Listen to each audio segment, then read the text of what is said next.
पत्र जैसा संतोष फ़ोन या एसएमएस का संदेश क्यों नहीं दे सकता है? उत्तर: पत्र जैसा संतोष फ़ोन या एसएमएस का संदेश नहीं दे सकता है। उसके निम्नलिखित कारण हैं।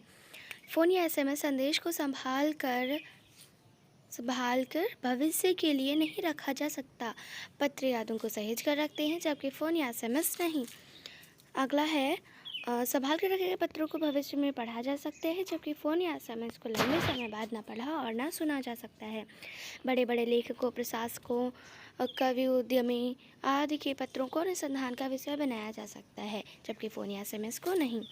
अगला है, पत्र को खत, कागज, उत्तरम, जाबू, लेख, कडिक, पाती, चिट्ठी इत्यादि कहा जाता है।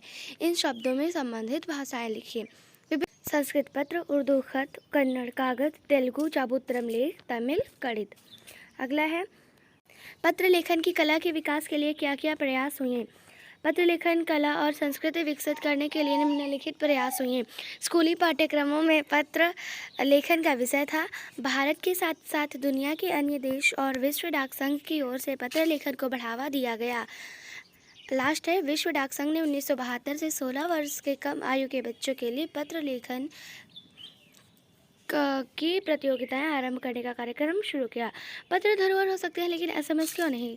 तर्क सहित अपना विचार लिखें। पत्र धरोहर हो सकते हैं, पर एसएमएस नहीं। उसका कारण यह है कि पत्रों को हम भविष्य के लिए संभाल कर रख सकते हैं। अनेक महान हस्तियों द्वारा लिखे गए पत्र ही उनकी धरोहर हैं। दुनिया के अनेक पत्र देश, काल और समाज को जानने समझने का असली पैमाना है।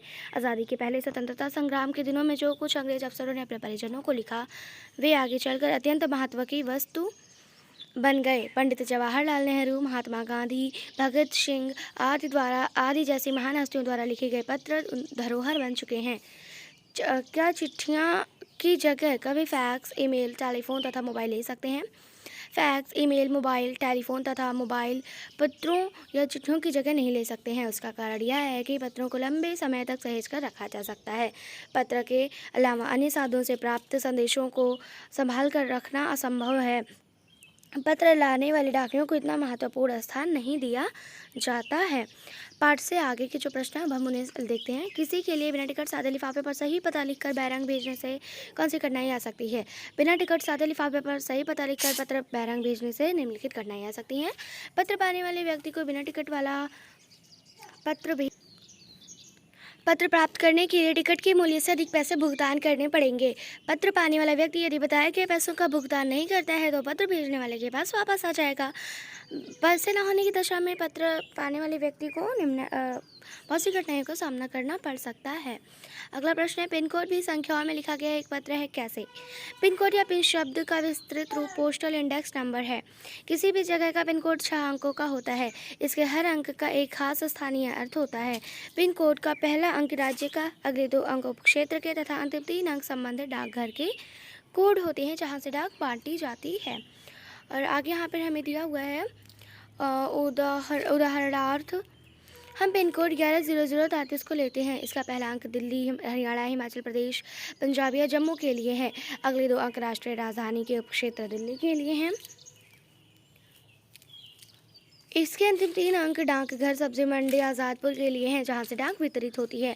पत्र पाने वाला एक पता ही है। पत्र पाने वाला यदि सुप्रसिद्ध व्यक्ति है तो पिन कोड लिखने से ही पत्र उस तक पहुंच सकता है। इस प्रकार कह सकते हैं कि पिन कोड संख्याओं में लिखा गया एक पत्र ही है। अगला प्रश्न है, प्रश्न नंबर 3 कहता है कि ऐसा क्यों होता था कि महात्मा गांधी को दुनिया भर से पत्र महात्मा गांधी इंडिया पता लिखकर आते थे?